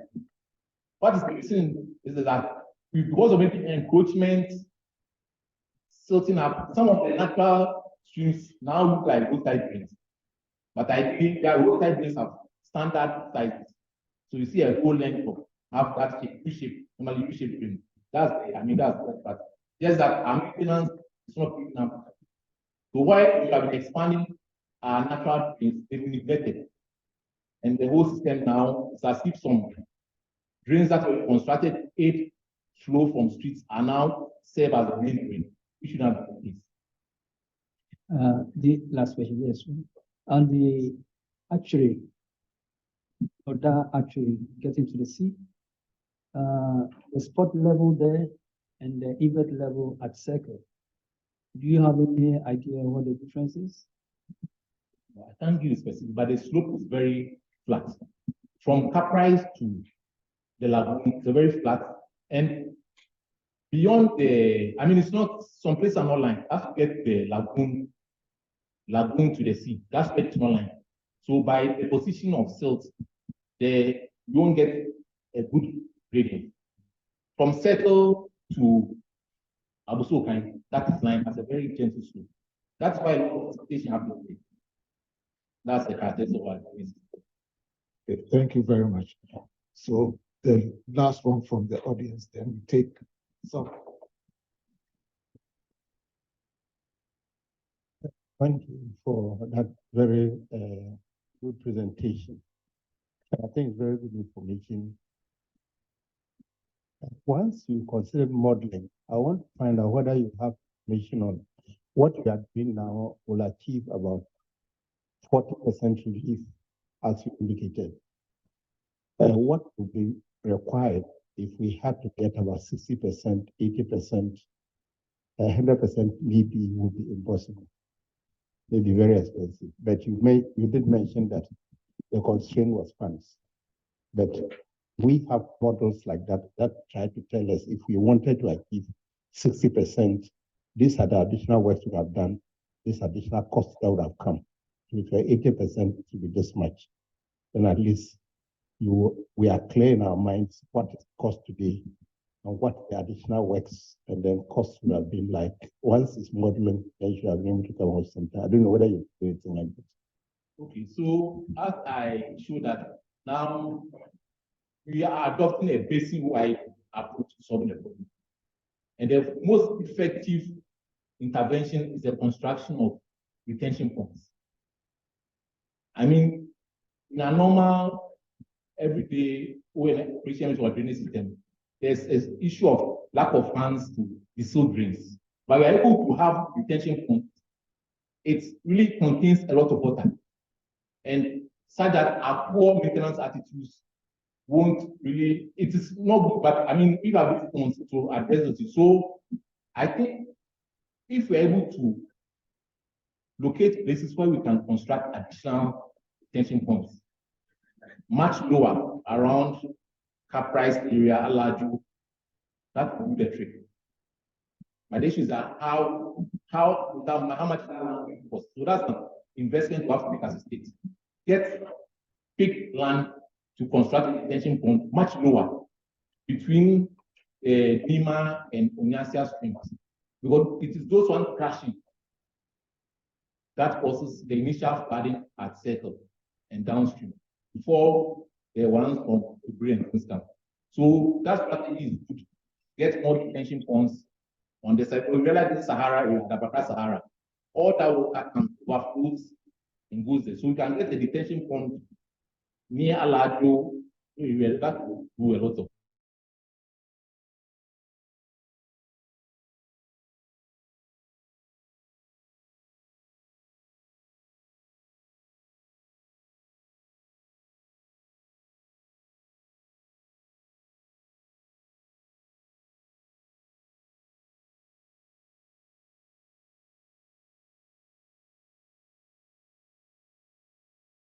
Adams, as well as Engineer Kwabena J. Ajebon, who was also a past executive secretary of the institution. Thank you very much for participating in this presentation. Okay, next, questions online.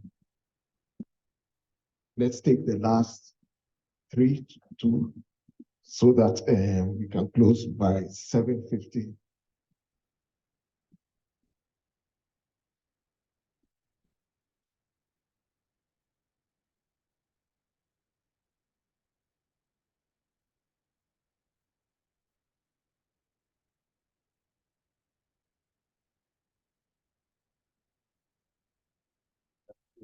Okay, next is Muzatse. Could we have your question? Yeah, thank you very much for your presentation. Please, I would like to know the model performance. That is, you see, in calibration, we have some parameters we use in evaluating the model performance, such as the Nash-Suttif error, the percentage bias, and then the root mean square error. So I want to know how the model performed and under which years you did your calibration. Thank you. Yes, I stated that the absence of data for calibration. So in view of that, there are techniques that have been employed over the years to make sure the models are reliable enough to use for design purposes. But the HMS is a very robust software. So once you have your data, you should be able to do all the analysis to give you those parameters you want. Because it's been used all over the world. And it's very robust in areas where there's data for calibration and validation. So the software is perfect, is the data you don't have.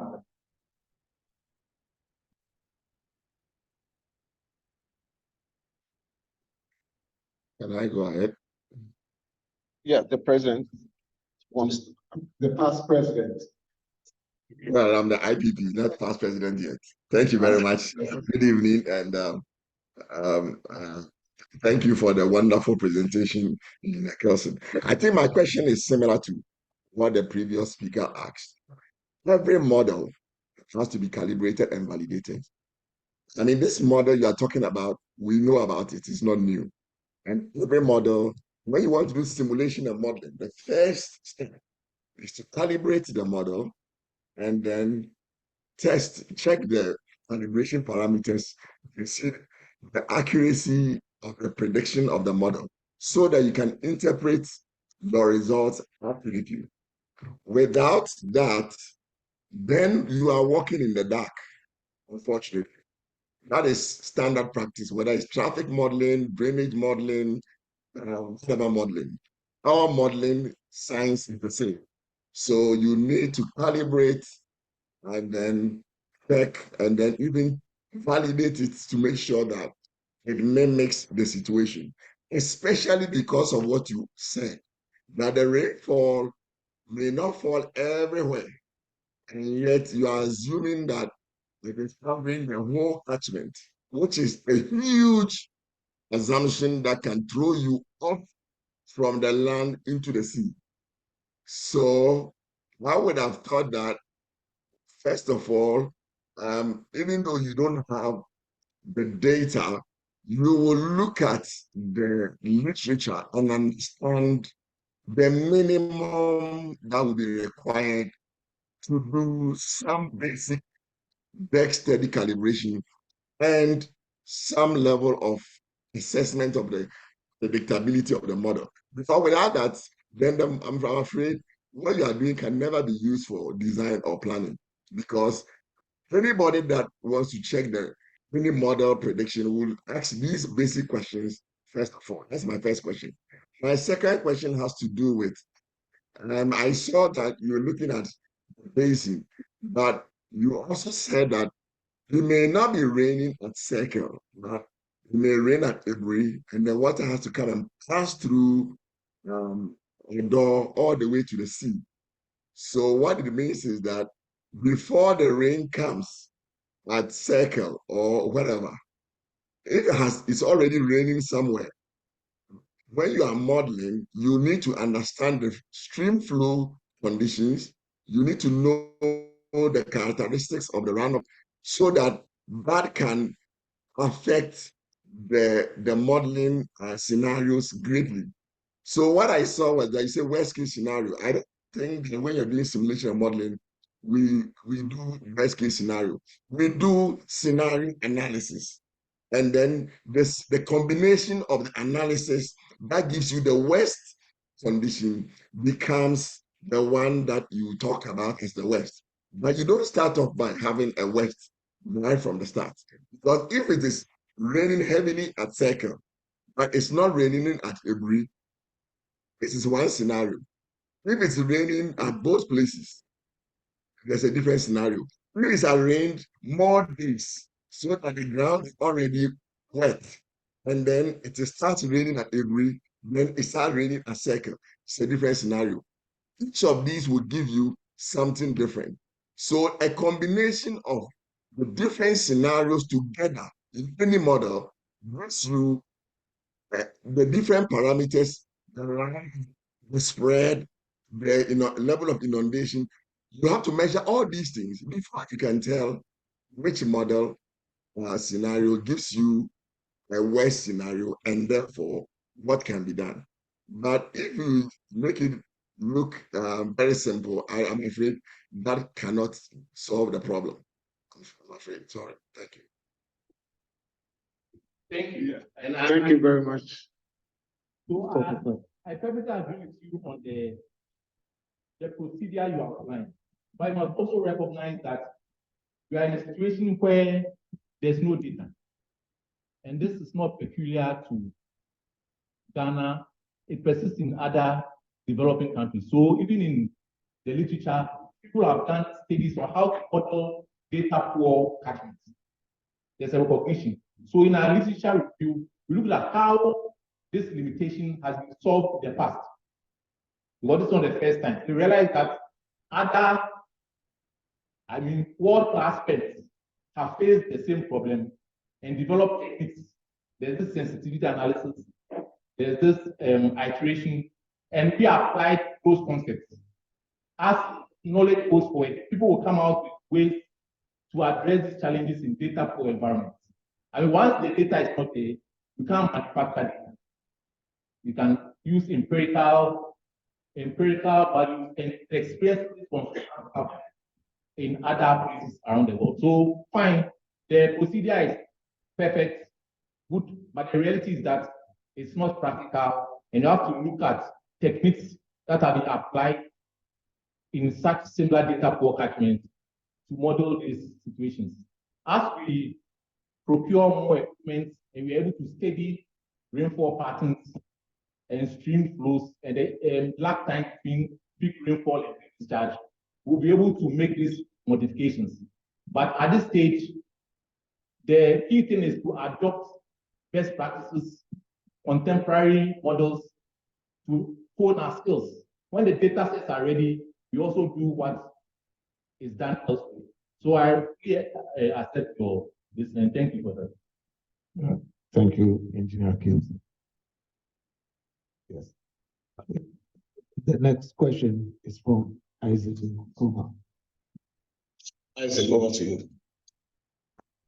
Yeah. Hello.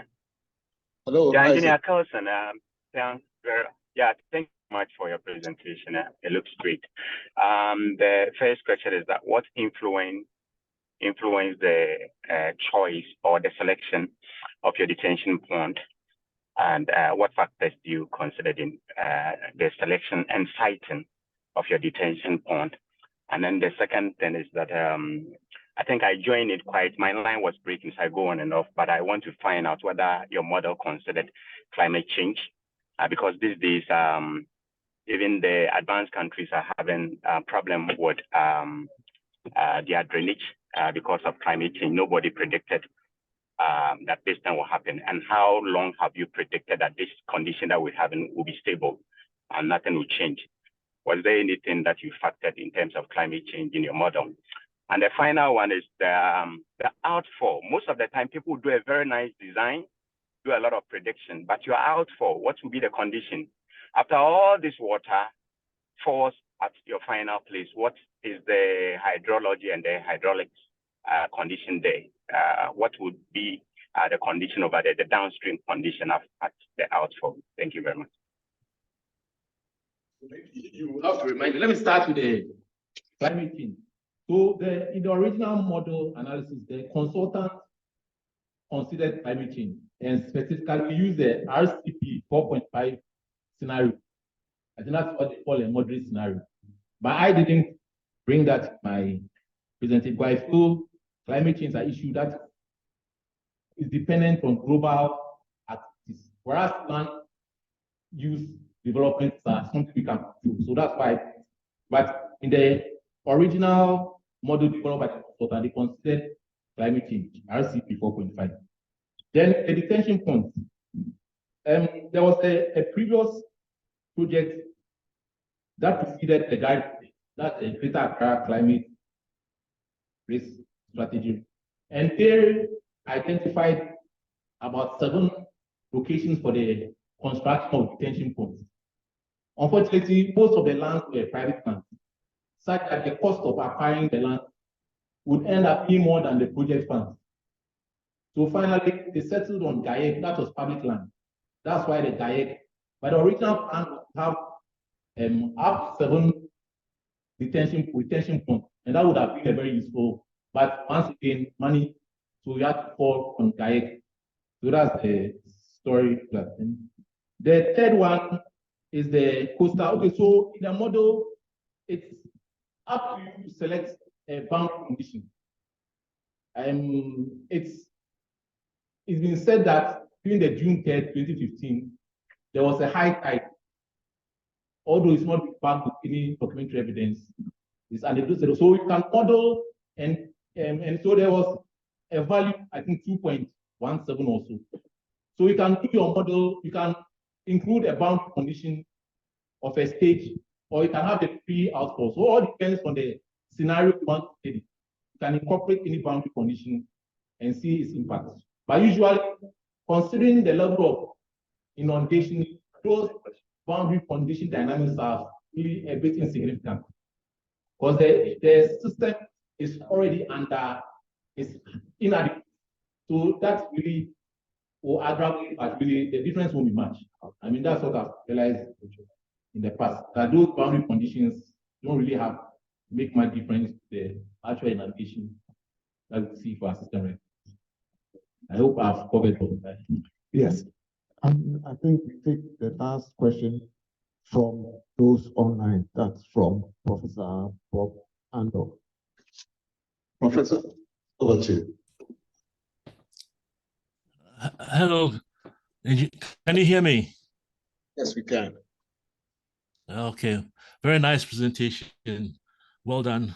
And it's a step forward in terms of how we look at addressing and alleviating our flooding challenges in the country. The first thing I want to say is more of a comment than a question. In that, in all that we're doing, you did mention the fact that we're having rapid urbanization in the catchment. And in reality, Accra has developed all the way even to a Brie. And you're finding space constraints in terms of identifying locations for storage ponds. So the first thing that we need to do as a country is we need some policy changes. And the first one is in terms of what we call post-development runoff control. Anybody developing a piece of land should have put in some control measures that ensure that your post-development runoff does not exceed your pre-development levels. Other than that, we're onto hiding to nothing, because the catchment will keep developing and developing and developing. The other question I have is in terms of the size of the storage ponds that you have on the Garrett project. And you made mention that it's reducing the peak by about 25%, which is good. But in my mind's eye, I see that there's probably a need to do better than that. And the question is, how do we achieve that? In your talk, you did not mention anything to do with things like sustainable urban drainage systems or source control or moving further upstream.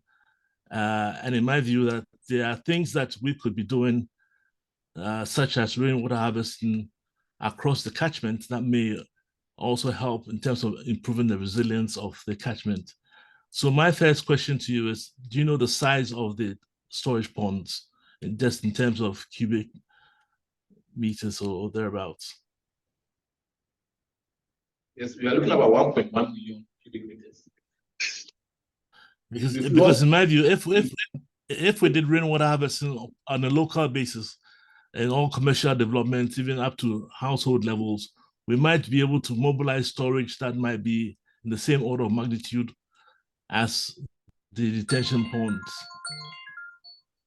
Yes, Prof. So that's just I'm advocating for the development of these drainage guidance, stormwater drainage manuals and guidelines. So these interventions can be done at the local government level. I mean, we have building permits. We can incorporate these post-development runoff criteria as part of the distancing, giving people permits. And this can be, addressed if you have standard guidelines which we incorporate this. So I agree with you, but it's how we can implement this. And my suggestion is for the GHI to facilitate the development of drainage guidelines for the respective. We can start on the regional level. If you go city to regional level, well, the characteristics tend to be similar. Ghana is not a very big country. So Ashanti region, Greater Accra region, we have our drainage manuals and guidelines so that we standardize drainage design, and all this can be incorporated in. I agree with you. I think there's a role here for both the Institution of Engineering and the universities to help develop these guidelines and standards. And also there's need for some local research in terms of looking at what might be appropriate in terms of source control measures that could be applied to improve the resilience of the catchments. Thank you. Thank you very much, Professor Abdo. Yes, I think we'll take, if there's a last question from the audience, but if none, then I think, yeah, okay. The very last question, then we can call it a day. And thank you. We're speaking about the decision to use open source software and how it will help us in developing countries to tackle some of these challenges. Is there a plan for Garrett One to use this project as a basis to train people, generally, engineers, in the use of this software, and using this as a case study so that more people can take it up? And would the data be made publicly available also, able to, let me say, experiment with? But one of the beauties of open source software is that other people with other ideas use the same data for other things to solve other problems. Is there something that Gary is looking at also? So let me just make this clarification. We have open source software and public domain software. For the public domain software, you don't have access to the source. So the HHMS is a public domain software. That's the difference. So this is, I think most drainage, I don't know if person in America, most of the water software are free. And people use this to develop more advanced software. Sometimes they interface, they call it. For us, in structural engineering, we don't have any public software. So that's the difference. So these software are very effective. And I think some years ago, GHIA, I did a course here, I think 2017. And so I think this year's courses, there's a HMS training, and I think 24th, I don't know. So you can check the calendar. Normally, it's when the class is full that was organized. So those who are interested, I think this one, when I tell the price, cheaper than normal course. But for me, I've been teaching software, I've been a pioneer. And let me say humbly that I've reached here because I didn't look at how much I'll earn. So similarly, couldn't make the cost of learning software be a barrier. So once you show interest, you can come here and do some. But it takes some time to learn the software. You have to do more. So it's better to keep the course down so that people can do a number of courses so that they get, you are ready for that. Once you show the interest, the GHI can fix some courses. Maybe every 4 months or quarter, then within the next year, you can handle. Because sometimes you can open a software and use the data. That's different from building the software. At least you be able to open and extract the information you want. That's the first level. Okay. Then thank you very, very much, Engineer Kilson. Yes. I think the day is gone. Started a bit late, and we've gone almost 25 minutes past the time. Once again, thank you very much, Engineer Kilson. Thank you for all those who came in here to sit in and those online.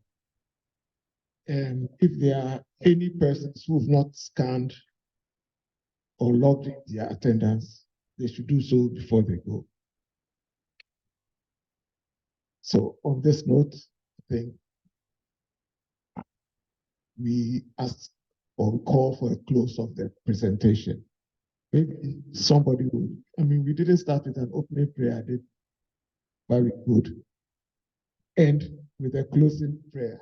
Could someone volunteer to give us a prayer? Any volunteer?